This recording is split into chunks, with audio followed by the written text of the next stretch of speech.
আমি আর এই যে মামা আমরা ঘুরতেছি পুকুর পাড় দিয়ে। ওদিকে দিও না, ভাববে ওদের দেখতে দেখাচ্ছ। মামা আবার এদিকে এসে, তুই কি লোকজন ধরতে আইছিস? হ্যাঁ, হ্যাঁ, সেখানে পাবো ধরবো। অকারণ দেখলেই মামা কিন্তু ধরে, ঠিক আছে? খুব ধরে। কিন্তু মামা এখন অফ ডিউটিতে। আমাদের আমাদের এই জিনিস ডিউটি করিস না। ও, সবসময় ডিউটি না? এগুলো বিধান না। মামা বলো তুমি। আসসালামু আলাইকুম এভরিওয়ান। আমার মামা অনেকদিন ঢাকাতে আসে না, খুব ইচ্ছা করে আসছে, চিড়িয়াখানা যাবে। হ্যাঁ, একটু বাঘের সাথে খেলা করবে। হ্যাঁ, তারপরে পাশে আছে বোটানিক্যাল গার্ডেন, সেখানে একটু ঘুরে ঘুরে দেখবে। মামা তো ছোট, আমার ভাগিনা, সে তো খুবই ছোট আমার কাছে। তো আমি একটু তাকে হাত ধরে ঘুরিয়ে ঘুরিয়ে দেখাচ্ছি মামা ভাগিনা। ও, হাত ধরে রাখছে, কে কার হাত ধরেছে?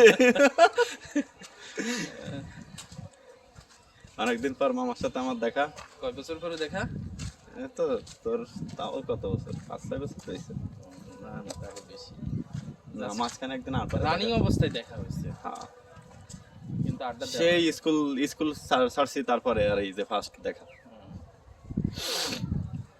মামার কিন্তু মাথা মাথা ফাঁকা, আমি তো সুখটাকে ঘুরতেছি, টাকা পয়সার মালিক হয়ে যাচ্ছি। ও আচ্ছা, এই যে মামা কিন্তু সুন্দর একটা লেক ভিউ দিছে, ঠিক আছে? ব্যাক ক্যামেরা দিয়ে দেখা দাও। অসাধারণ একটা লেক ভিউ,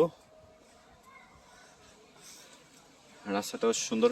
মানুষ এখান থেকে জগিং করে, আর আমরা হচ্ছে হাঁটতেছি, কারণ আমাদের ওয়েট বেশি না, তো বেশি জগিং করলে আবার আমরা হালকা হয়ে যাবো নাকি মামা? হ্যাঁ হ্যাঁ, অনেক স্লিম হয়ে যাবে। অনেক স্লিম হয়ে যাবো, এই জন্য আমরা হাঁটতেছি। তো ভালো থাকবেন। আর কার কার এরকম মামা আছে, মামা কিন্তু আমার একটু কমেন্টসে জানাবেন। সুইট মামা, সুইট মামা। হ্যাঁ। ঠিক আছে, ভালো থাকেন, আল্লাহ হাফেজ।